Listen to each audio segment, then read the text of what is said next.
بسم الله الرحمن الرحيم. أبناء الطلاب وزملاء أطباء الدراسات العليا، يسعدني أن أقدم لكم هذه الأفلام التعليمية التي تتناول الجانب العملي لمادة التشريح. فلنشاهد الآن هذا الشريط على أمل أن يحقق الفائدة المرجوة منه مع تمنياتي لكم بالتوفيق. يقول الله تعالى: وقل اعملوا فسيرى الله عملكم ورسوله والمؤمنون. صدق الله العظيم.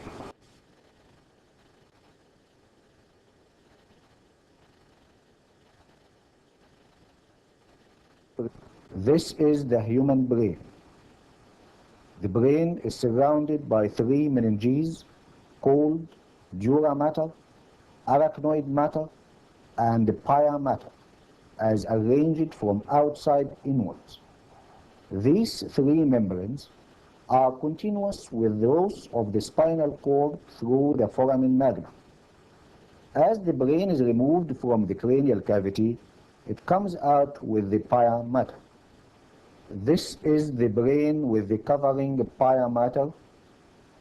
It is a soft vascular membrane which directly covers the surface of the brain and dips into its sulci and fissures. This is the pia mater, seen dipping into a sulcus on the surface of the brain, carrying with it the blood vessels. Between the pia mater and arachnoid matter lies the subarachnoid space, which is filled with the cerebrospinal fluid. There are sites where the subarachnoid space is deeper than elsewhere and are called subarachnoid cisterns. Here lies the cerebellomedullary cistern, which lies on the back of the brain stem between the medulla oblongata and the cerebellum.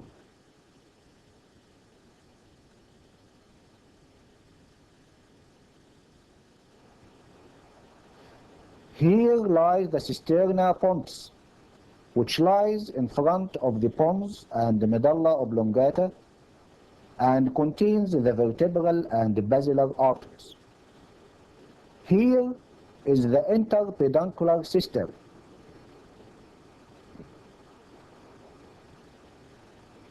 On the base of the brain, where it fills the interpeduncular fossa. This is the interpeduncular fossa, in front of the two cerebral peduncles. It contains the arteries of the circulus arteriosus. This is the cistern of the lateral sulcus, and contains the middle cerebral artery.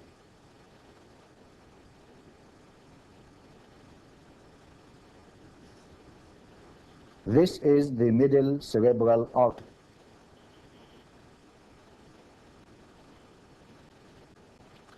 Let us start with the veins of the brain. They lie either on the surfaces of the hemisphere, where they drain the cerebral cortex and are called external veins, or lie inside the hemisphere, where they drain the basal nuclei and nerve tracts and are called internal veins. In general, the venous blood from the brain goes to the dural venous sinuses, for example the cavernous, transverse, and petrosal sinuses, and eventually through them to the internal jugular veins. The veins on the upper part of the superolateral surface converge on the superior sagittal sinus. The veins on the lower part of the surface drain into the superficial middle cerebral vein, which lies between the lips of the posterior ramus of the lateral sulcus and carries the blood to the cavernous sinus. On the medial aspect of the hemisphere lies the great cerebral vein. It emerges just below the splenium of the corpus callosum. It is formed by the union of the two internal cerebral veins, each of which drains one hemisphere. The great cerebral vein, which is a single vein, passes backwards to join the inferior sagittal sinus to form the straight sinus, which lies in the midline of the tentorium cerebelli. This is the opening of the cut great cerebral vein, emerging under cover of the splenium of corpus callosum.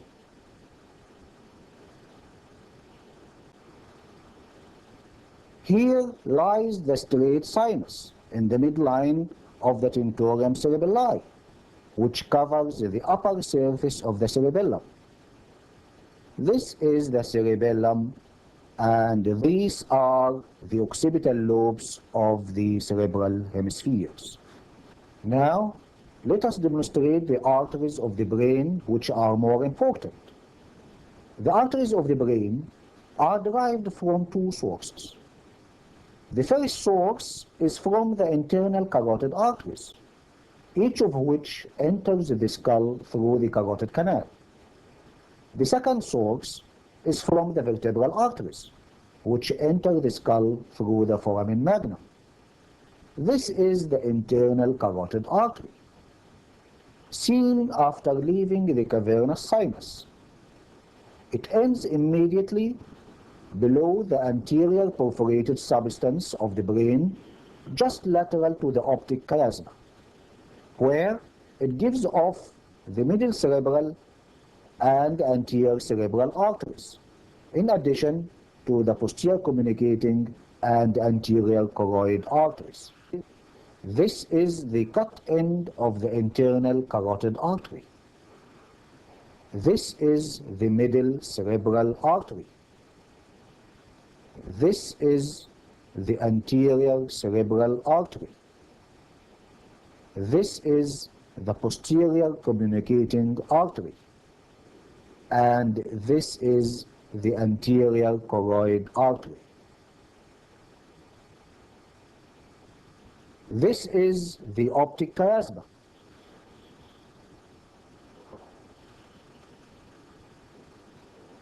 And this is the anterior perforated substance just lateral to the chiasma at the base of the brain. And this is the cut end of the internal carotid artery just lateral to the optic chiasma.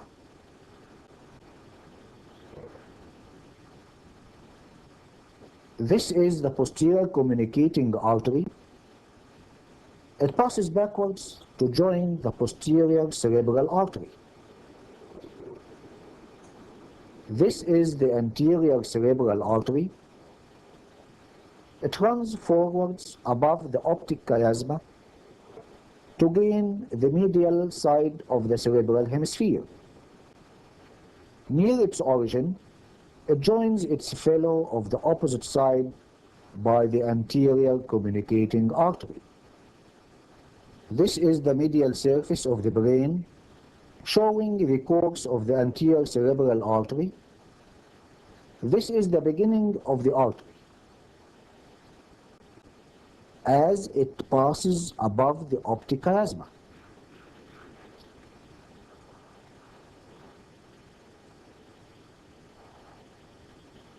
It then curves around the genu of corpus callosum and then passes backwards on the medial surface of the brain as far as the parieto-occipital sulcus. That's to say, about the level of the splenium of corpus callosum, where it ends.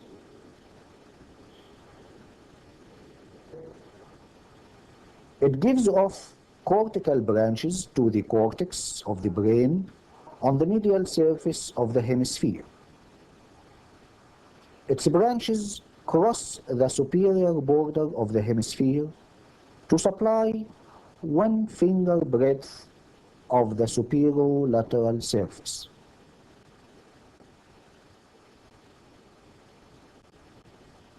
Note that This artery supplies the leg and the perineum area, which lies in the paracentral lobule on the medial surface of the hemisphere. It also gives off central branches. These are the central branches which perforate the anterior perforated substance to supply the interior of the hemisphere.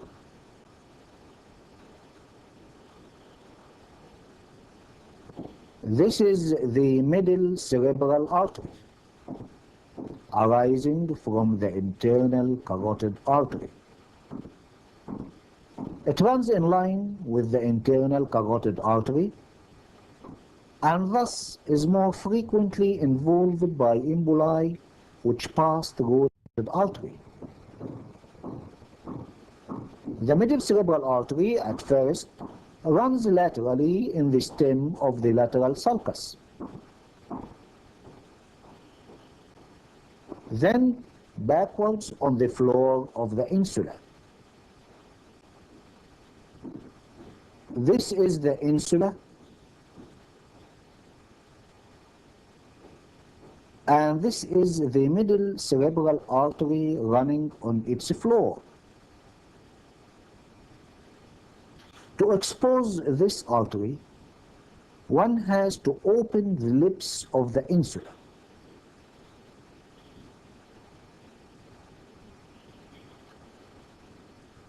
Alongside the artery runs the deep middle cerebral vein.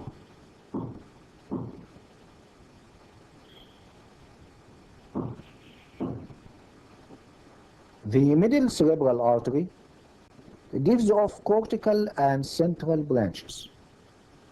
The cortical branches supply the cortex of the superolateral surface,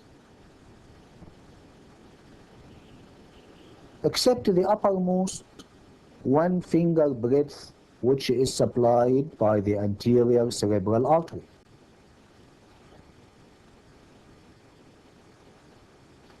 These are the cortical branches of the middle cerebral artery, coming out through the lips of the lateral sulcus.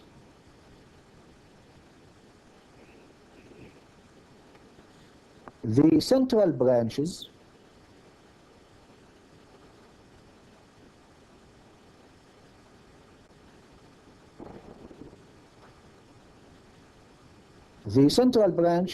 enter the anterior perforated substance to supply the corpus striatum. Hence, they are called striate arteries. It should be noted that the central branches are end arteries as they do not anastomose with neighboring arteries, while the cortical branches anastomose with neighboring arteries on the surface of the cortex. But once they pierce the cortex, they do not anastomose anymore. Obstruction of an end artery leads to destruction of the area of brain tissue supplied by this artery. This is the anterior choroidal artery,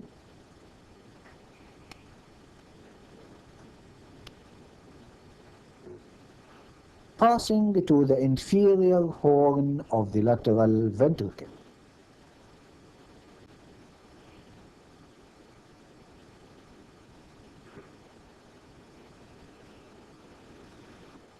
This is the 4th part of the vertebral artery.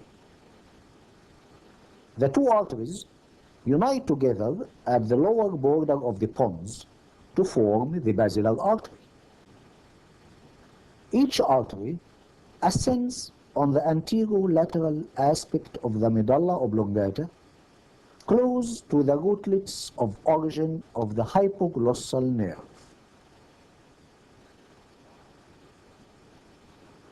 It gives off medullary branches to the anterior part of the medulla. It also gives off the anterior and posterior spinal arteries, which descend to supply the spinal cord. Also, it gives off the posterior inferior cerebellar artery.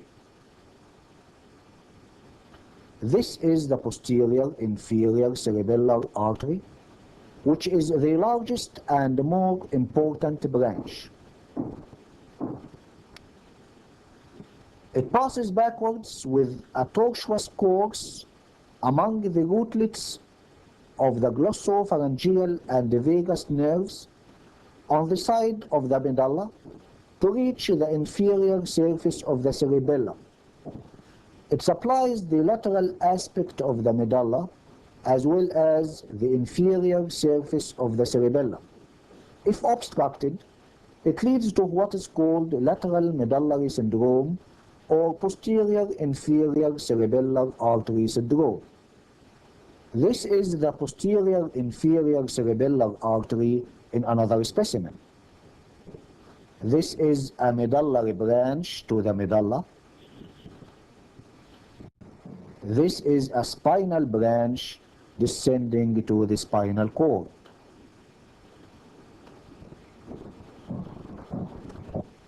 This is the basilar artery.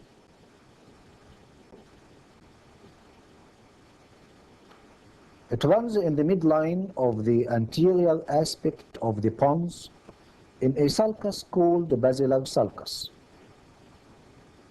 It begins at the lower border of the pons and ends at its upper border by dividing into two posterior cerebral arteries.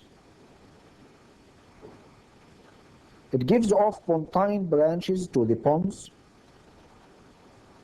labyrinthine artery, which enters the internal auditory meatus, the anterior inferior cerebellar artery, to the anterior part of the inferior surface of the cerebellum.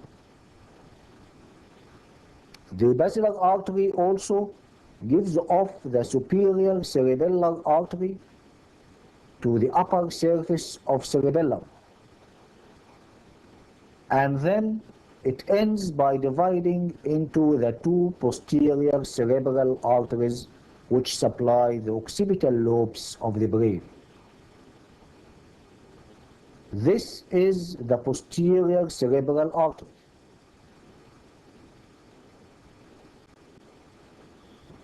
It winds backwards on the lateral aspect of the midbrain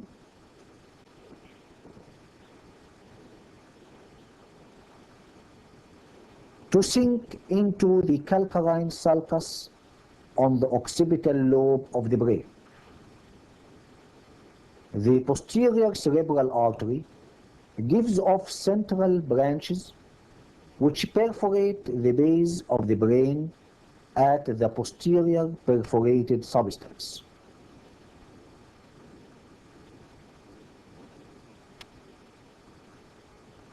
And then ramifies on the surface of the occipital lobe.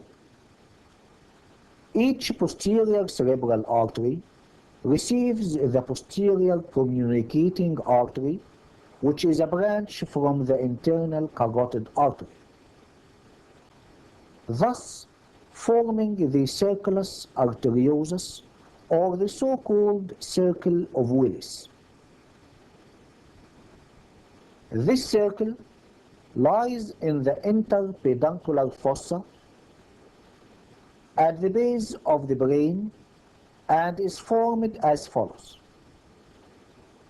First, by the two anterior cerebral arteries, which are joined by the anterior communicating artery. Second, by the two posterior communicating arteries, as they arise from the internal carotid arteries of both sides.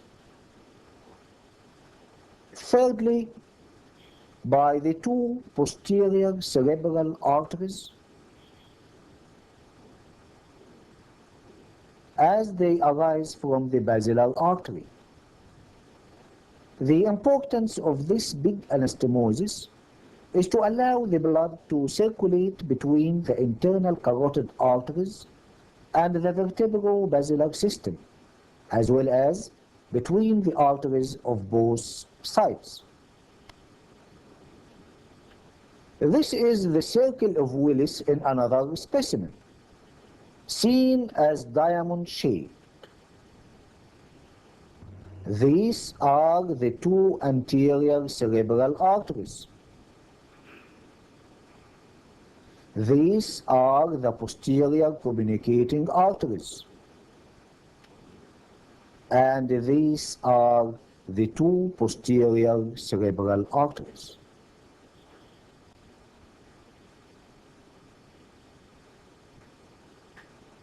Now, let us demonstrate the parts of the brain. The brain consists of two cerebral hemispheres,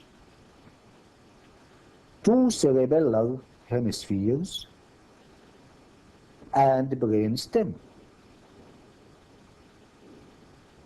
The brain stem consists of the medulla oblongata, pons, and midbrain from below upwards. The medulla oblongata extends from the lower border of the foramen magnum to the lower border of the pons. It is bulb-like, and hence lesions in the medulla leads to bulbar paralysis, and the pyramidal fibers ending in the brain stem are called corticobulbar fibers.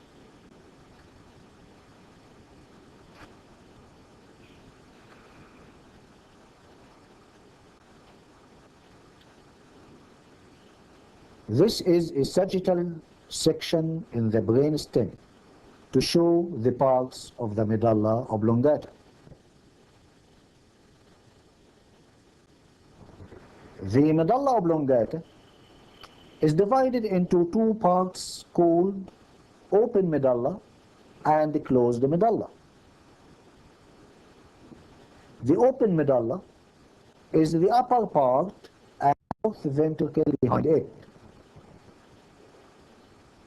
while the closed medulla is the lower part and has a central canal inside it. By open medulla is meant that its posterior part is open to form the fourth ventricle. This is the anterior surface of the medulla. It shows the anterior median fissure in the midline. On each side of this fissure lies a pyramidal elevation called the pyramid. This pyramid contains the pyramidal or corticospinal fibers, which are the upper motor neuron fibers. Lateral to the pyramid lies the olive,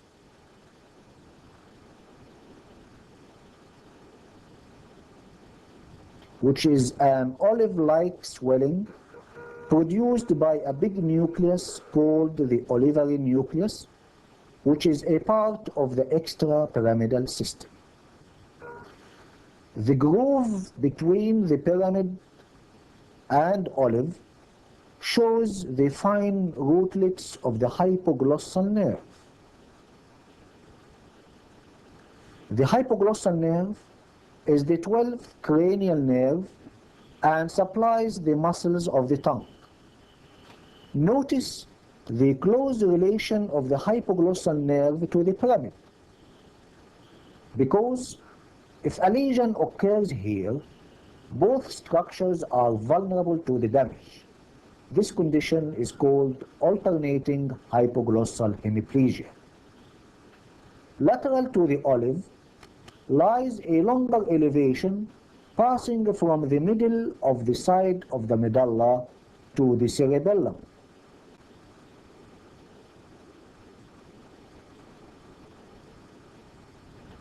and is called the inferior cerebellar peduncle.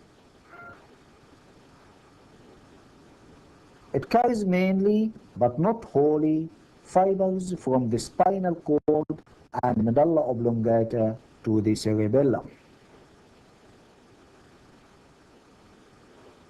The groove between the olive and the inferior cerebellar peduncle shows the rootlets of the glossopharyngeal,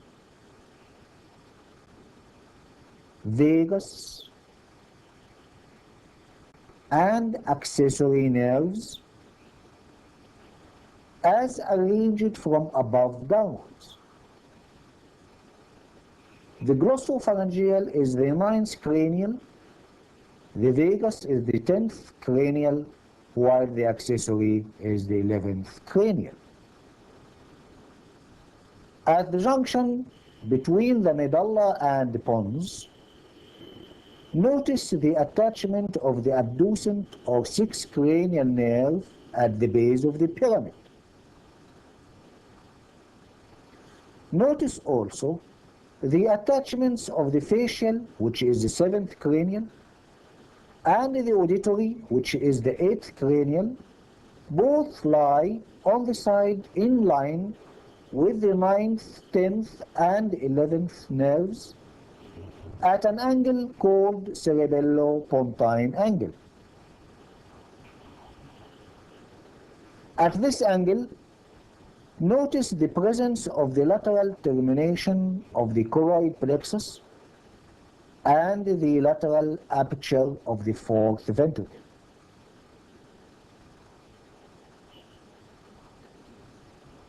A tumor of this angle will compress the 7th and 8th nerves as well as the neighboring cerebellum. Notice that each of the cranial nerves as a whole has a deep origin from a nucleus or more inside the brain stem and leaves the brain surface at its superficial attachment.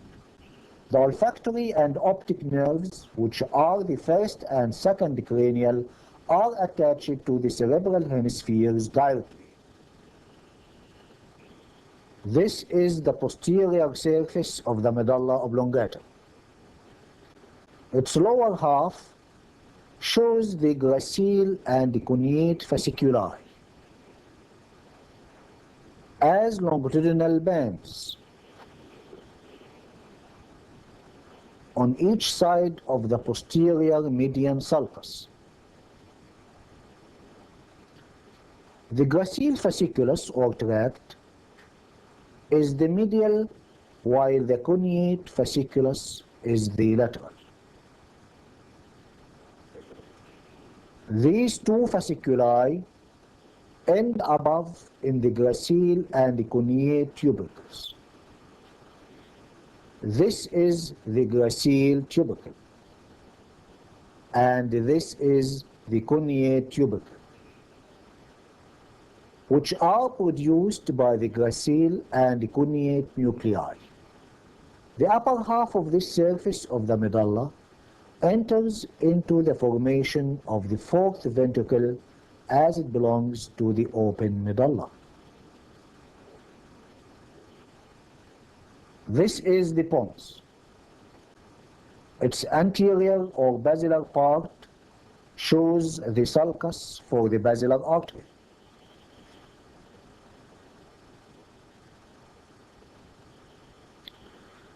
From each side of this basilar part, the middle cerebellar peduncle runs laterally to enter the cerebellum. At the junction between the body of the pons and the middle peduncle lies the superficial attachment of the trigeminal nerve, which is the thickest cranial nerve, which is cut flush with the surface of the pons. On the surface of the pons, notice the perforation of the pontine vessels, which are branches from the basilar artery. This is the posterior surface of the pons.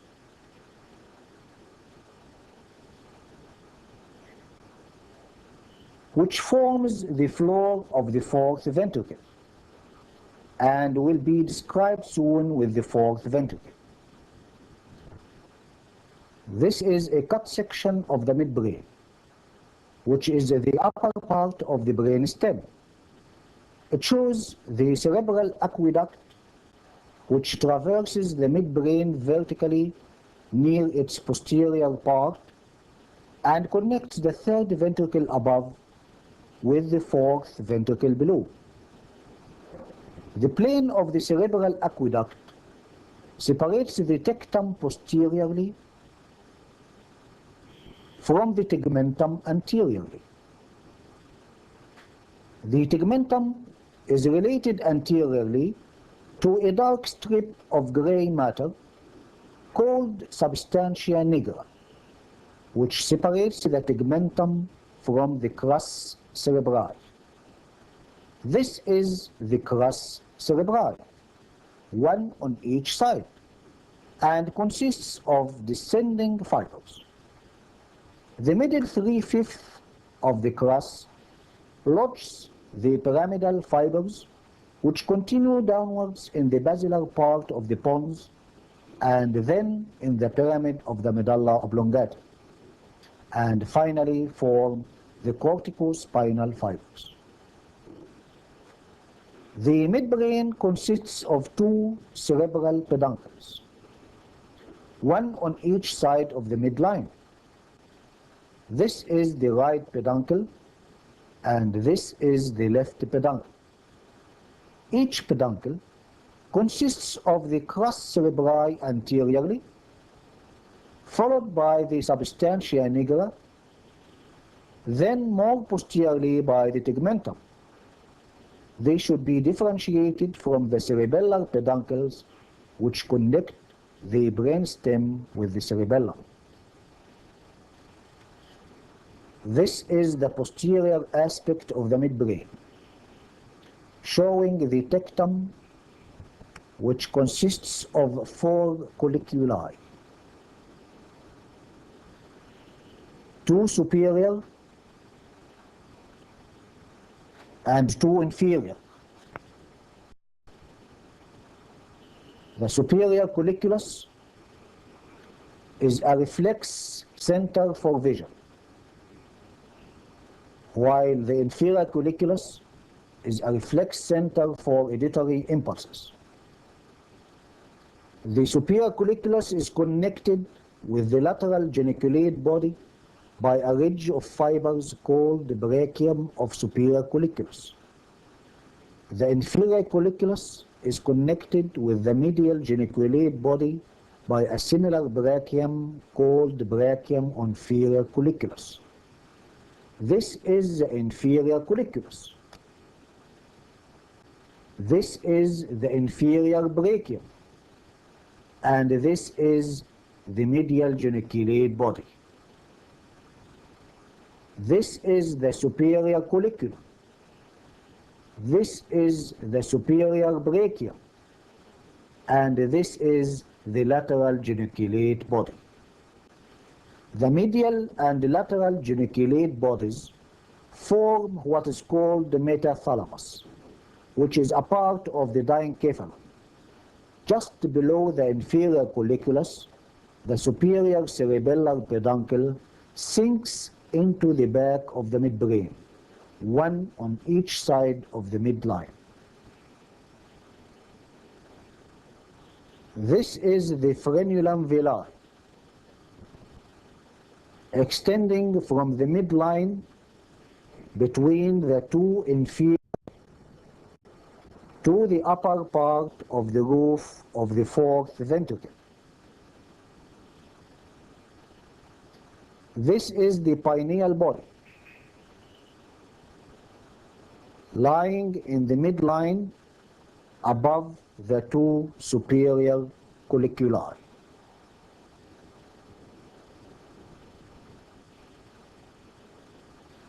This is the lateral aspect of crus cerebri of midbrain, crossed by the posterior cerebral artery and the optic tract, which ends in the lateral geniculate body. The optic tract crosses the uppermost part of the side of the crus. The posterior cerebral artery passes backwards from its origin from the basilar artery to reach the occipital lobe. This is the midbrain seen from the back in another specimen to show the trochlear nerve as it emerges from the back of the brain stem just below the inferior colliculus. This is the inferior colliculus. This is the trochlear nerve as it curves forwards on the lateral side of the crus of the midbrain.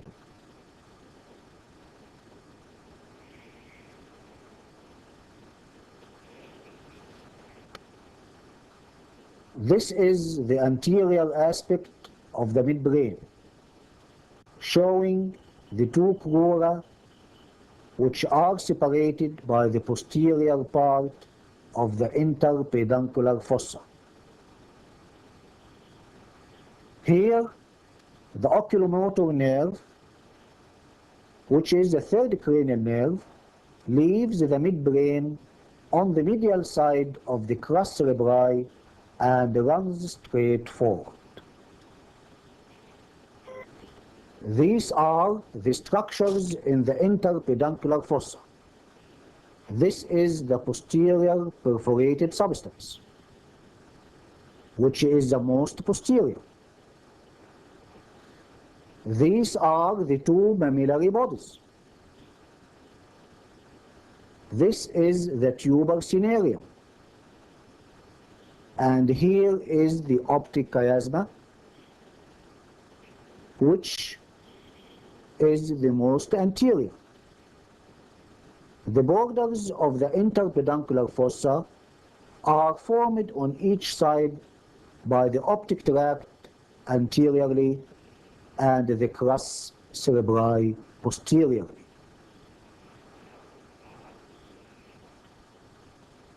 This is the cerebellum. It lies in the posterior cranial fossa on the back of the pons and medulla, from which it is separated by the fourth ventricle. It consists of two hemispheres and a median part called the vermis.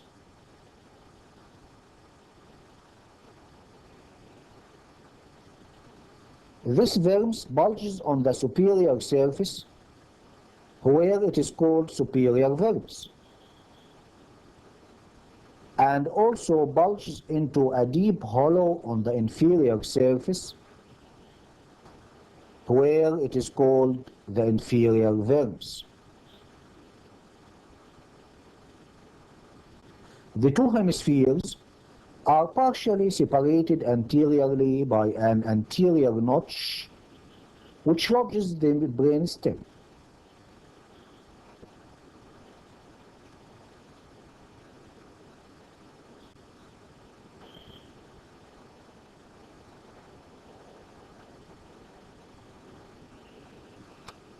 And posteriorly by a posterior notch which lodges the falx cerebelli. This is the superior surface of the cerebellum. It shows multiple transverse fissures, the important of which are the fissura prima, horizontal fissure, and posterolateral fissure. This is the fissura prima, or primary fissure, which is V-shaped and cuts across the superior surface. Its apex lies at the junction of the anterior two-thirds with the posterior third and separates the anterior lobe from the middle lobe. This is the anterior lobe, and this big part is the middle lobe. However, The posterior lobe is a degenerated part on the inferior surface and is called the flocculo-nodular lobe and will be demonstrated soon. This is the horizontal fissure.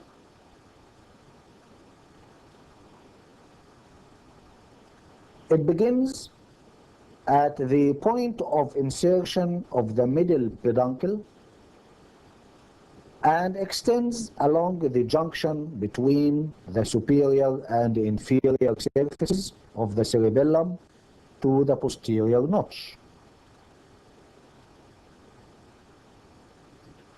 The posterolateral fissure lies on the inferior surface and just behind the flocculo-nodular lobe. This is the inferior surface of the cerebellum. This is the inferior vermis. This is the flocculo-nodular lobe, which lies on the inferior surface of the cerebellum. It consists of the nodule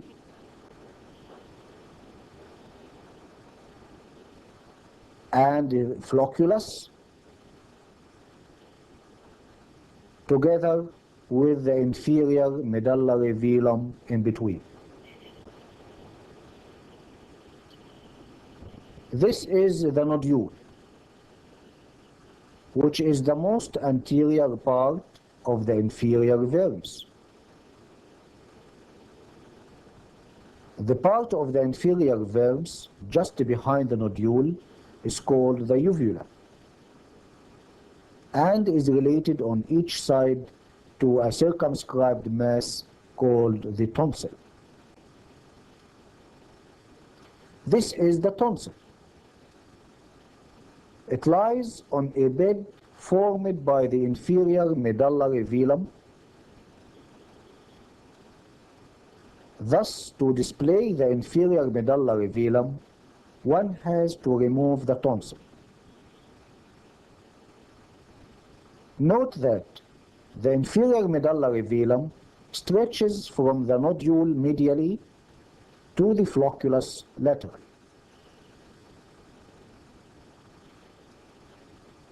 This is a sagittal section in the cerebellar hemisphere. It shows the following features. These are the fissures which separate the folia. In the core of each folium extends a branch of white matter, thus giving the section a branched appearance called arbor vitae.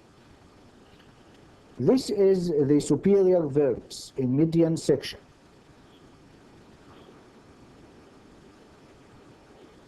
Its most anterior part is called the lingula and rests upon the superior medullary velum just below the inferior colliculus.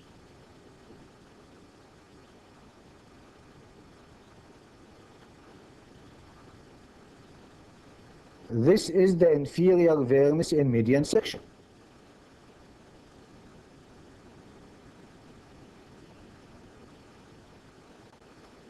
This space is the fourth ventricle. This is its roof related to the cerebellum. And this is its floor formed by the pons and open medulla. The details of its description are coming soon. This is a horizontal section in the cerebellar hemisphere to show the dentate nucleus. It is called dentate because its surface has dentations like teeth. It gives rise to most fibers of the superior cerebellar peduncle.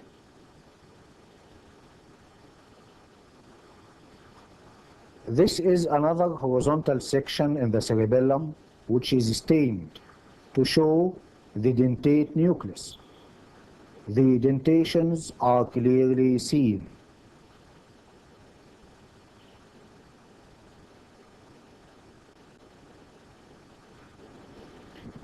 Now let us demonstrate the fourth ventricle. This is the fourth ventricle, as seen in sagittal section. It appears as tent-like and lies behind the pons and open medulla, which form its floor. It is covered posteriorly by the cerebellum. Its roof is formed by the superior and inferior medullary villi. This is the superior velum, and this is the inferior velum. The ventricle is continuous above with the cerebral aqueduct, and below with the central closed medulla. This is the fourth ventricle as seen from the back after removal of the cerebellum. It appears to be diamond in shape and is wide at the level of junction of the pons with the open medulla. Here it extends laterally on each side to form a thin ependymal tube called the lateral recess. This recess runs on the back of the inferior cerebellar peduncle to open at the tip of the flocculus through the lateral aperture of the fourth ventricle.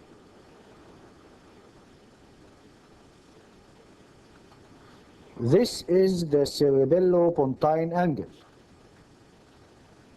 This is the opening of the lateral recess of the fourth ventricle. This is the choroid plexus bulging through this opening. This is the flocculus. This is the ninth cranial nerve just anterior to the lateral recess. This is the seventh and eighth nerves emerging at the cerebellopontine angle, just above the flocculus. A cerebellopontine angle tumor will compress all these structures. The roof of the fourth ventricle is formed from above by the superior medullary velum extending between the two superior cerebellar peduncles, and from below by the inferior medullary velum extending between the two inferior cerebellar peduncles. This inferior medullary velum is removed with the cerebellum to expose the floor of the fourth ventricle. Inside the ventricle projects a choroid plexus of arteries surrounded by pia mater called tela choroidi of the fourth ventricle. It extends laterally on each side as far as the lateral aperture of the ventricle. This is the floor of the fourth ventricle. It is diamond-shaped and is bounded on each side by the superior peduncle, inferior peduncle, cuneate tubercle, and the gracile tubercle from above downwards. It is formed of a pontine part belonging to the back of the pons and a medullary part belonging to the back of the open medulla. The junction between the two parts is demarcated by bundles of fibers which run transversely from the median groove laterally towards the inferior peduncle and are called the medullary striae. The pontine part shows a medial swelling, a lateral swelling, and a superior fovea in between. The medial swelling, one on each side of the median groove, is called facial colliculus and is formed by the abducent nucleus together with the fibers of the facial nerve curving around it. The lateral swelling overlies the vestibular nuclei and forms the upper part of the vestibular area. This is the superior fovea, which is an angular depression between the two elevations. The medullary or lower part of the floor is divided by a depression called inferior fovea into three triangles. The medial triangle lies over the hypoglossal nucleus and is called hypoglossal triangle. The intermediate triangle overlies the dorsal nucleus of the vagus and is called the vagal triangle, while the lateral triangle overlies the vestibular nuclei and forms the lower part of the vestibular area.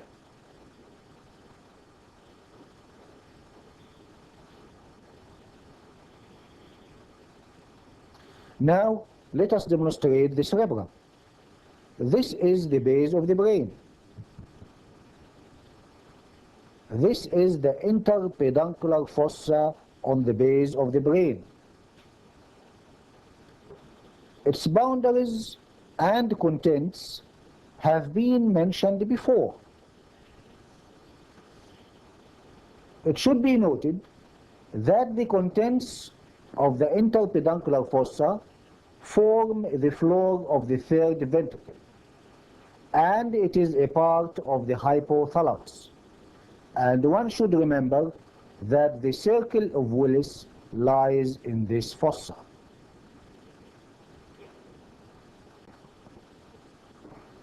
These are the two cerebral hemispheres, which are separated from each other by the longitudinal fissure, which lodges the falx cerebri. Each hemisphere has three surfaces and three poles. The surfaces are the superolateral, the medial,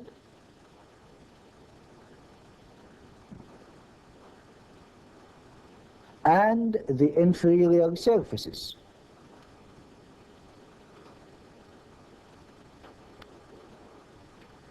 The inferior surface is divided into a tentorial part posteriorly in relation to the tentorium cerebelli and an orbital part anteriorly in relation to the roof of the orbit. The three poles are frontal, temporal, and occipital poles.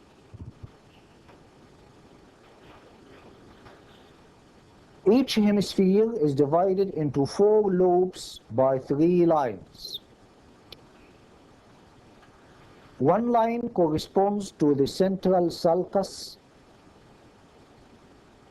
and this line separates the frontal lobe in front from the parietal lobe behind. The second line extends from the parieto-occipital sulcus down to the pre-occipital notch, which is a notch on the inferolateral border about 3 centimeters in front of the occipital pole. This imaginary line separates the parietal lobe from the occipital lobe. The third line is the posterior ramus of the lateral sulcus and separates the temporal lobe below it from both the parietal and the frontal lobes above. For the purpose of more clarification, The lines separating the lobes of the cerebrum from each other are demarcated by red lines. This is the central sulcus, and this is the frontal lobe. This is the parieto-occipital sulcus, and the line extended from it to the pre-occipital notch. And this is the posterior ramus of the lateral sulcus, and its backward extension. This is the parietal lobe behind the central sulcus. This is the temporal lobe below the posterior ramus of the lateral sulcus. And this is the occipital lobe behind the line of the parieto-occipital sulcus. Let us proceed to demonstrate the main sulci and gyri of the cerebral cortex. This is the superolateral surface of the left cerebral hemisphere. This is the frontal pole. This is the occipital pole, and this is the temporal pole. This is the central sulcus. It begins at the superior border, midway between the frontal and occipital poles, hence the name central. It passes downwards and slightly forwards to end at 1 inch behind the origin of the posterior ramus of the lateral sulcus, but does not cut into this sulcus. The central sulcus is always a single sulcus and is not interrupted as the case with the pre-central or post-central sulci, which may be divided into two parts. The central sulcus curves at the superior border of the hemisphere to cut into the medial surface.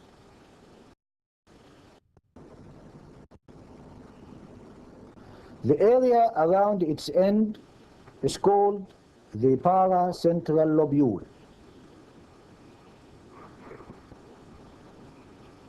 and it lodges the area for perineum and foot. The central sulcus intervenes between the pre-central gyrus and the post-central gyrus. This is the pre-central gyrus, and this is the post-central gyrus. The pre-central gyrus occupies the motor area from which most of the pyramidal fibers arise, while the post-central gyrus occupies the sensory area which receives the somatic sensations like proprioception, pain, touch, and temperature from the opposite side of the body. It should be noted that one cerebral hemisphere controls the opposite side of the body, that's to say, the contralateral side. This is in contrast to the cerebellar hemisphere, which controls the same side of the body, that's to say, the ipsilateral side. This is the lateral sulcus. It is called lateral because its stem runs laterally between the temporal pole and orbital surface.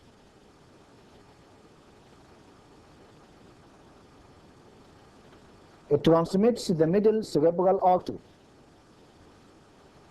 The stem ends on the superolateral surface by dividing into 3 branches or rami called anterior, ascending, and posterior. These are the anterior and ascending rami, which are short and cut into the inferior frontal gyrus. This is the horizontal longer posterior ramus, which forms the limit between the temporal lobe below it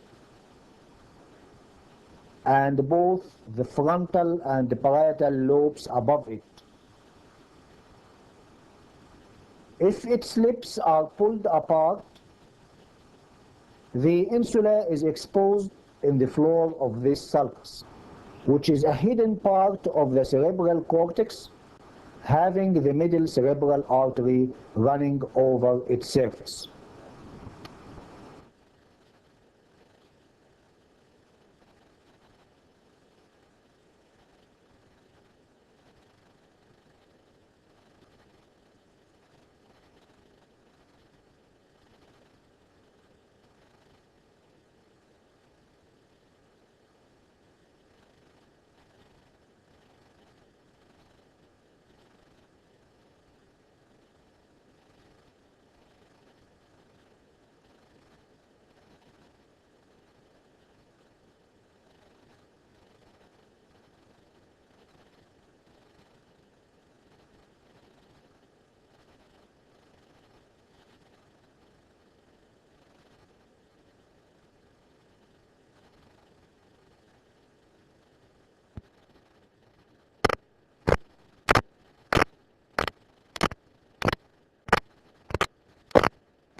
This is the frontal lobe bounded by the frontal pole anteriorly and the central sulcus posteriorly. It is divided by two horizontal sulci into three frontal gyri: superior frontal, middle frontal, and inferior frontal gyri. The inferior frontal gyrus receives the anterior and ascending rami of the lateral sulcus, and this area is the motor speech or area of Broca. It is said to be well developed on the left hemisphere. Its damage leads to motor or expressive aphasia, that's to say, inability to speak. This is the precentral gyrus, and this is the precentral sulcus.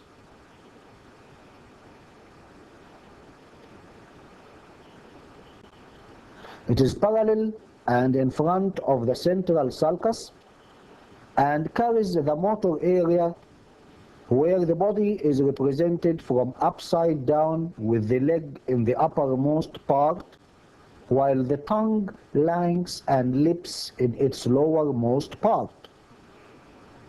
This gyrus corresponds to the course of the anterior division of the middle meningeal artery. And in case of hemorrhage from that artery, the hematoma may compress this gyrus, leading to paralysis on the opposite side, that's to say, contralateral hemiplegia. This is the parietal lobe.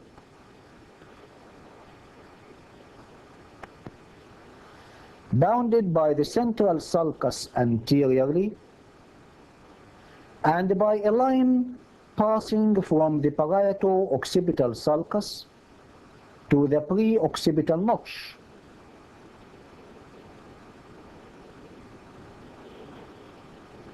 This is the parieto-occipital sulcus, which separates the parietal lobe from the occipital lobe.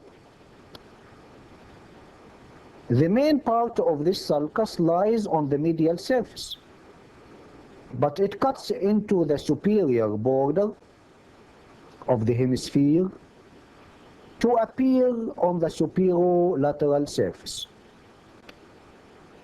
This is the reverse of the central sulcus, which runs most of its course on the superolateral surface, but curves on the medial surface for a short distance.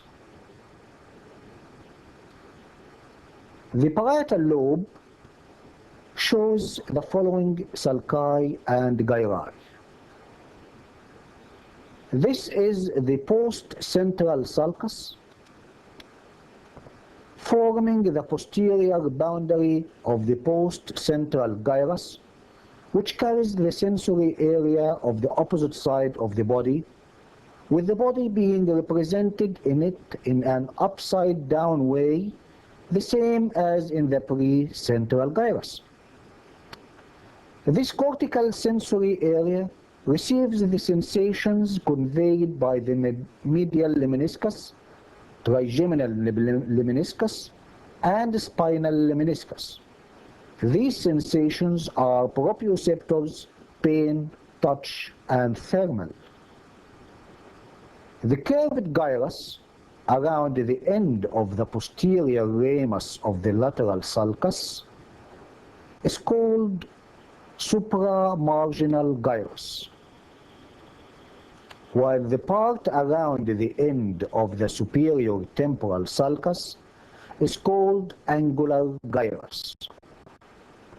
These supramarginal and angular gyri are important centers for recognition of the structures and their meanings, a condition called stereognosis.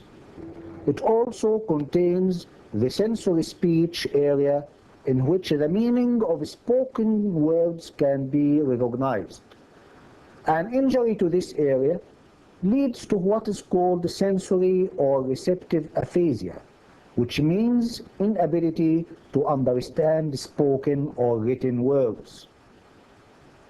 This is the occipital lobe, bounded by the occipital pole posteriorly and by a line passing between the parieto-occipital sulcus and the pre-occipital notch. It shows a curved sulcus near the occipital pole called leonate sulcus.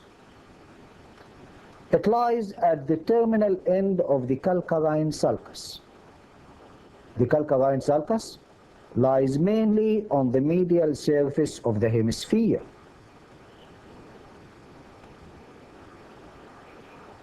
The leonate sulcus forms the limit of the visual area on the superolateral surface. The main site of the visual area is around the calcarine sulcus on the medial surface. This is the temporal lobe.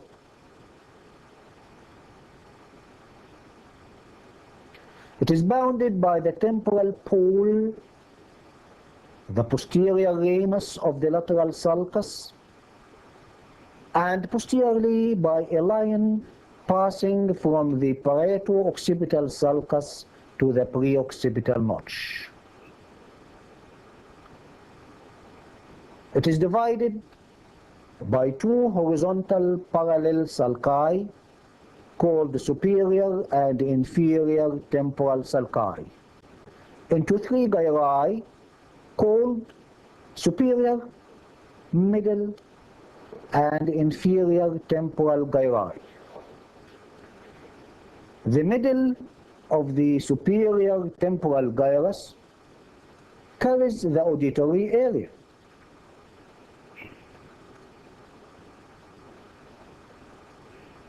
This area extends deeply onto the buried gyri of the insula. Therefore, most of the auditory area is hidden by the lips of the posterior ramus of the lateral sulcus. Note also that the auditory area lies opposite the lower end of the post-central gyrus. To sum up, the sulci and the gyri on the superolateral surface, this is the central sulcus. This is the pre-central sulcus. This is the post-central sulcus. This is the pre-central motor gyrus. This is the post-central sensory gyrus. All are vertical. These are the superior, middle, and inferior frontal gyri, which are horizontal. The inferior frontal gyrus shows the anterior and ascending rami of the lateral sulcus, cutting into it. This is the posterior ramus of the lateral sulcus. This is the superior temporal sulcus. This is the inferior temporal sulcus,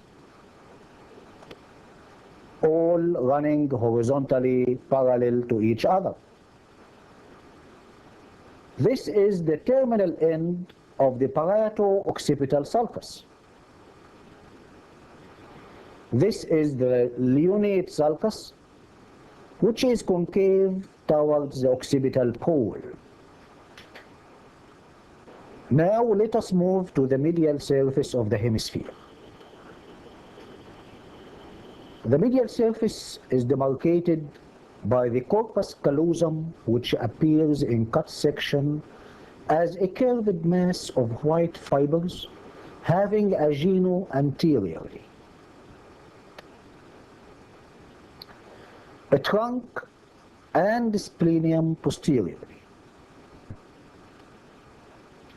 The distance between the splenium and the occipital pole is longer than the distance between the genu and the frontal pole. This is the calcarine sulcus, with its two rami thus forming a Y-shaped arrangement.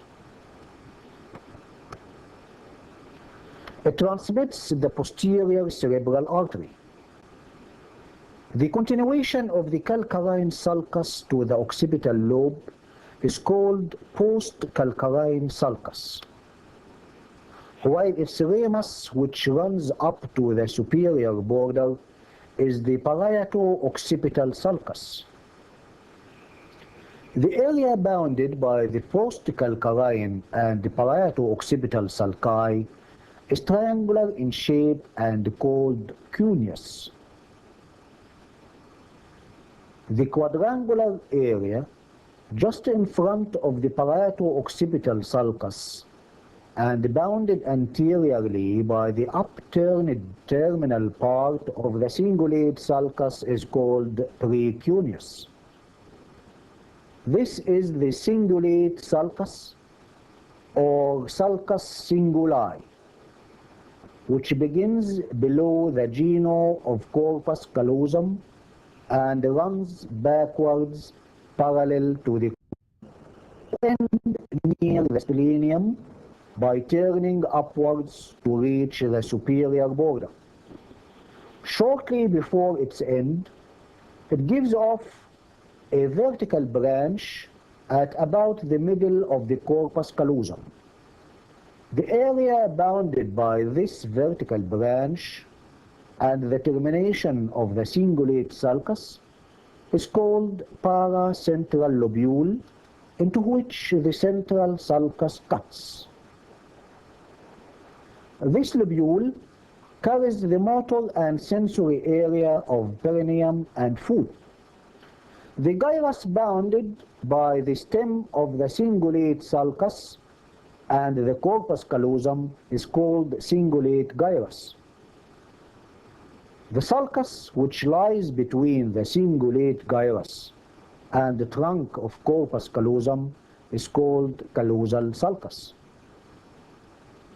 The gyrus in front of the paracentral lobule as far as the frontal pole is called medial frontal gyrus. The sulci and gyri on the inferior surface of the hemisphere are as follows. This is the posterior tentorial part of the inferior surface. It shows two antero-posterior parallel sulci, the latter of which is called occipito-temporal sulcus and is divided into two parts. The medial sulcus is called collateral sulcus. This is the rhinal sulcus, which lies in line with the collateral sulcus and bounds the uncus laterally. This is the uncus, which is a center for smell. The gyri of this surface are as follows from lateral to medial. This is the lateral occipito-temporal gyrus. This is the medial occipito-temporal gyrus. This is the lingual gyrus, which is a center for vision.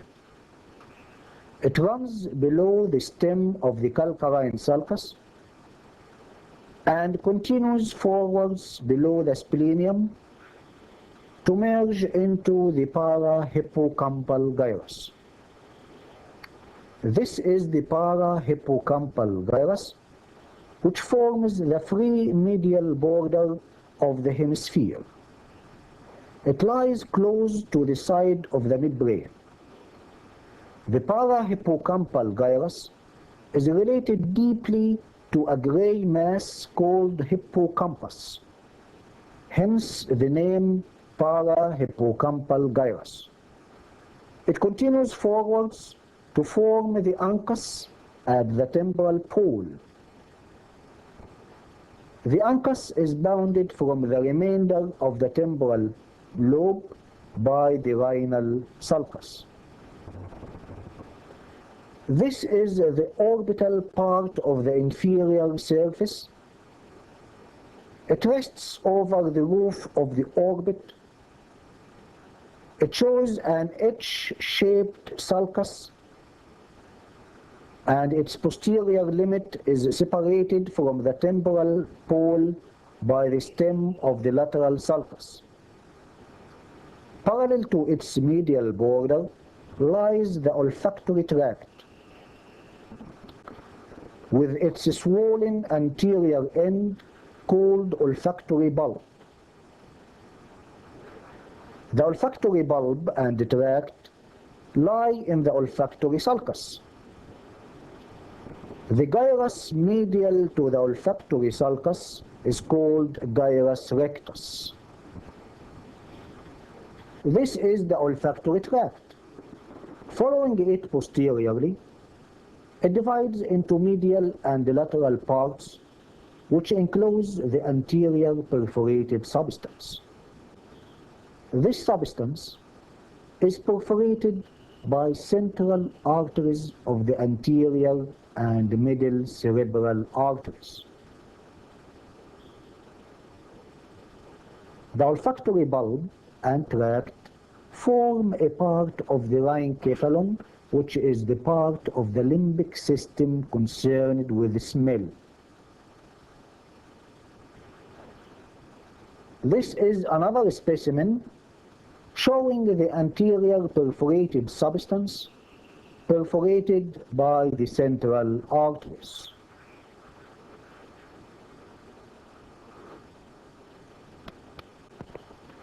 This is the para-terminal gyrus, lying in front of the lamina terminalis and below the rostrum of corpus callosum. This is the lamina terminalis, and this is the rostrum of corpus callosum. This is the cingulate gyrus, curving backwards around the splenium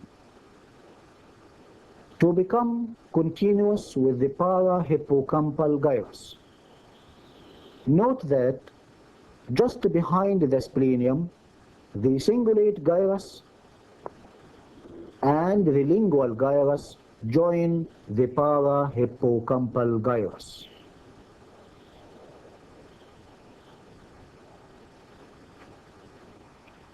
It should be noted that the cingulate gyrus and the parahippocampal gyrus are two main gyri of the limbic system.